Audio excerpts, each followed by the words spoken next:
नमस्कार दोस्तों, आप देख रहे हैं सिनेमा हॉल और मैं अजय ब्रह्मात्मज। आज मैं तांडव की बात करूंगा। तांडव जब से आई है तब से ही इस वेब सीरीज़ ने एक हंगामा सा मचा रखा है पूरे देश में। कुछ लोगों की भावनाएं आहत हो गई हैं, कुछ खास लोगों की भावनाएं आहत हो गई हैं और उसकी सुनवाई, उसको संज्ञान में ले लिया सरकार ने और सारे लोग इस पर बोल रहे हैं, लिख रहे हैं, बता रहे हैं और बात यहाँ तक पहुँची है कि इसकी टीम ने, तांडव की टीम ने माफ़ी मांग ली है और वे सीन भी काट दिए गए हैं जिन्हें लेकर आपत्ति थी।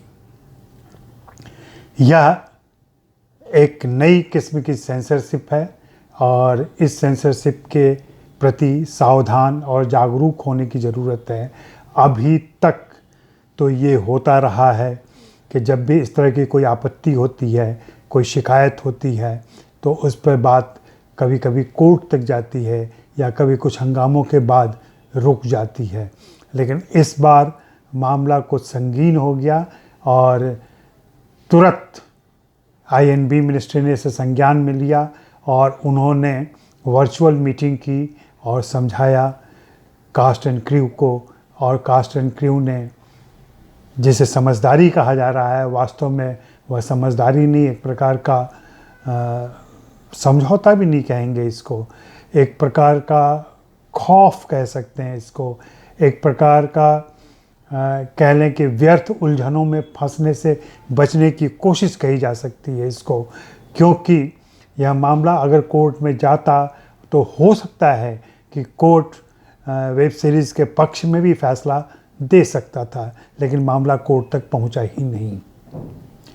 अब फैसले कोर्ट के बाहर होने लगे हैं और इसमें नाराज़ दर्शक और उसके समर्थन देने के लिए तैयार प्रशासन और सरकार एक साथ हो जाते हैं और फिर किसी भी क्रिएटिव काम को बगैर उसके प्रो एंड कॉन को समझे, बगैर उसकी मंशा को समझे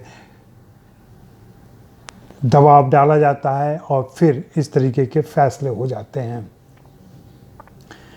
मुझे याद आता है कुछ सालों पहले मोहल्ला 80 का मामला जब उठा था, तब कैसे सेंसर ने उसे सीबीएफसी ने पहले मना किया, फिर ऊपर तक बात गई थी और वहाँ से भी ट्रिब्यूनल से हाँ कहने के बाद फिर से किसी के इशारे पर ना हो गई थी और तब मोहल्ला 80 की टीम ने सर्वोच्च न्यायालय में जाने का फैसला लिया था।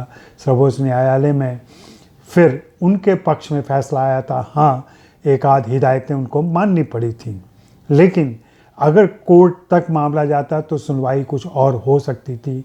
लेकिन यहाँ शायद मामला अमेज़ॉन की वजह से, चूँकि अमेज़ॉन का काम सिर्फ वेब सीरीज़ दिखाना और फिल्में दिखाना भर नहीं है, उनका एक लंबा चौड़ा कारोबार है यहाँ पे, एक व्यापार है यहाँ पे, और वे ऐसे किसी भी मुश्किल में नहीं फंसना चाहते थे जिससे उनका व्यापार और कारोबार रुके, और इसके संकेत मिल रहे थे। आप गौर करें तो हिंदी फिल्मों के साथ, हिंदी शोज़ के साथ इस तरीके के विवाद लगातार हो रहे हैं और इसकी फ्रीक्वेंसी लगातार बढ़ती जा रही है, इसका दबाव लगातार बढ़ता जा रहा है और इसका इम्पैक्ट भी बढ़ता जा रहा है। अब ये कहना मुश्किल है कि आगे और कौन सी स्थिति आएगी। हाँ, एक चीज़ तय सी लग रही है अब कि शायद जिस रेगुलेशन की बात उठ रही थी, जिस सेंसरशिप की बात उठ रही थी वेब सीरीज़ को लेकर के, अब वह जल्दी ही लागू हो जाएगा।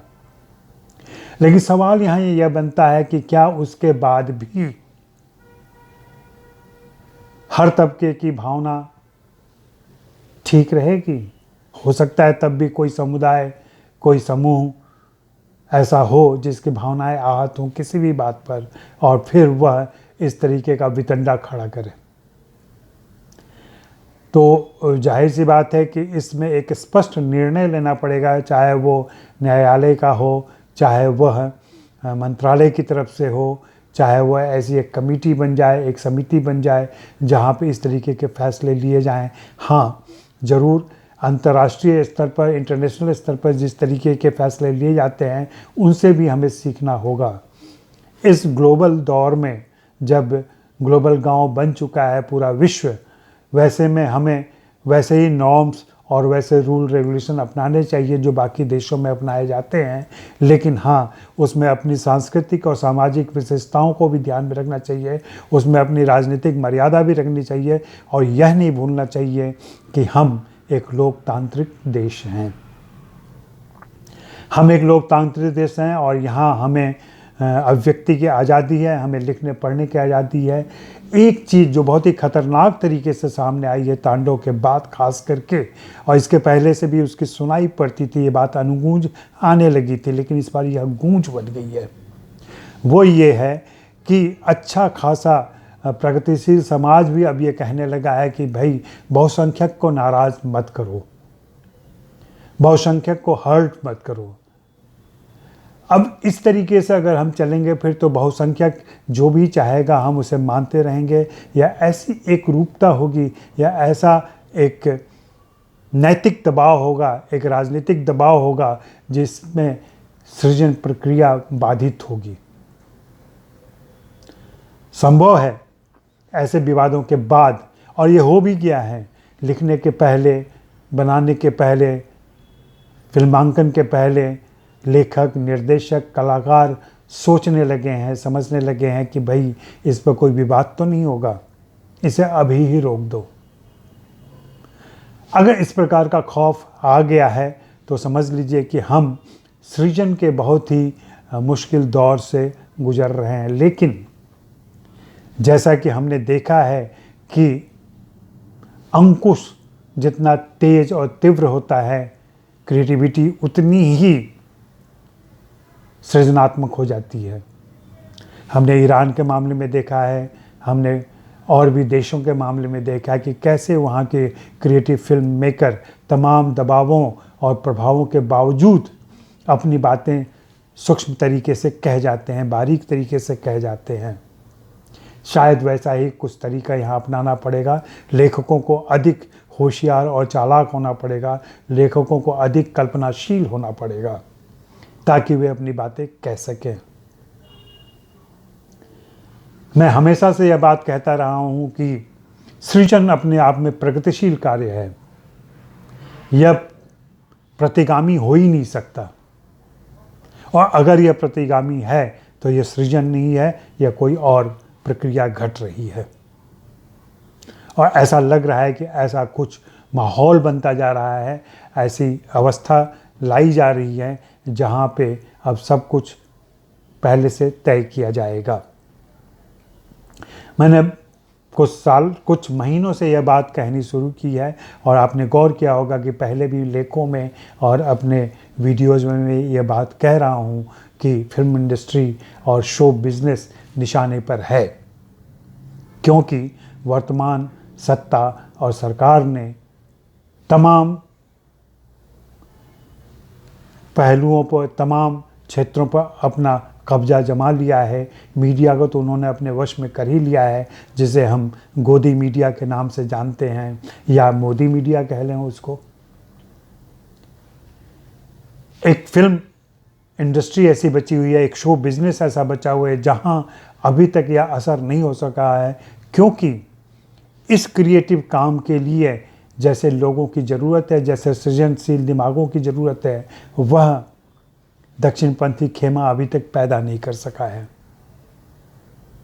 दक्षिणपंथी खेमे के पास प्रतिभाओं की कमी है, उनके पास ऐसी प्रतिभाएं नहीं हैं जो इस तरीके का काम कर सकें।